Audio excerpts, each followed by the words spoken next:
Chapter 19 of the Kolbrin Book of Wisdom. The tendency towards evil.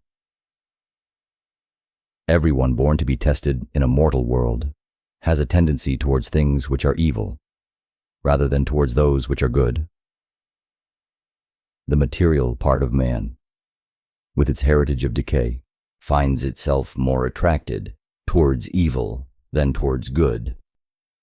Therefore, it is good which has to be taught and learned, and evil which has to be put aside and eliminated. When a man delves into wickedness to satisfy his carnal urges, the body fully supports him, and his mortal limbs and organs readily respond. The bestial desires and urges lurk only just beneath the surface and need little encouragement to bring them up. However, when a man is called upon to do some good deed, his body is reluctant, and disinclination invades his heart. This is because evil impulses range freely through the movement of good impulses. The gross material of the body must be impregnated with spirituality if the position within is to be reversed. Evil impulses press urgently upon the mortal body and make their demands known in no uncertain manner. Only the best of men are truly free enough to rise above them and stand firm in resistance.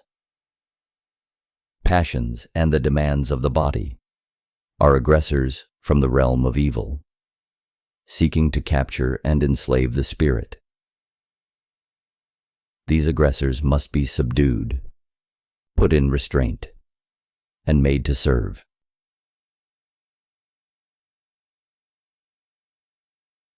The tendency towards evil involves not only those who break the laws of men, but also those who break higher laws.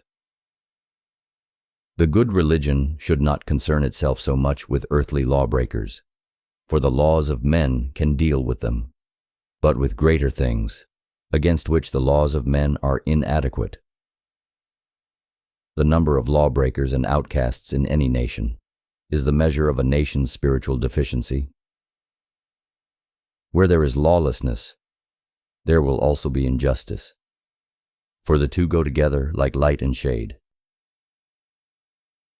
The spiritual life is inseparable from daily existence, and a nation becomes spiritually deficient when it tries to separate one from the other. Religions which stand aloof and permit this to happen, if not servants of evil, are certainly poor champions of good.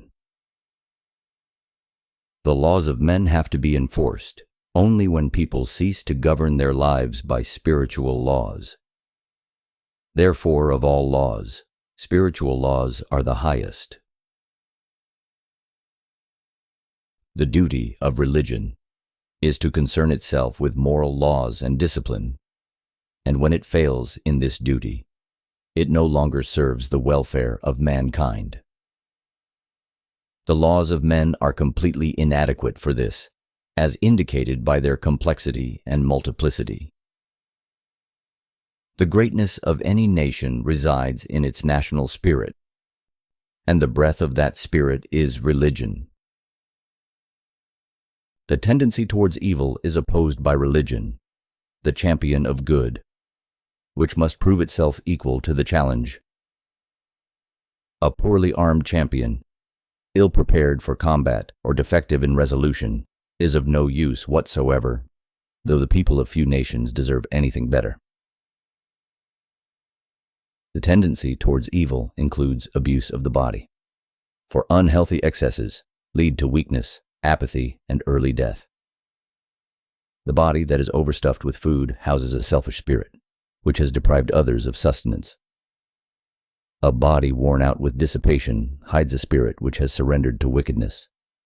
It includes also all things tending towards the disruption of life and the brutalization of mankind. Yet to live a righteous life does not mean withdrawal from association with all others. A man should withdraw from life among his own people only when they have turned completely from the path of good and tread the road of evil. In such cases, a man has the obligation to separate his family from the contaminating influence of those about him. But he must always bear in mind that his duty is to fight and not run away. Withdrawal to a stronger base from which to fight is not running away,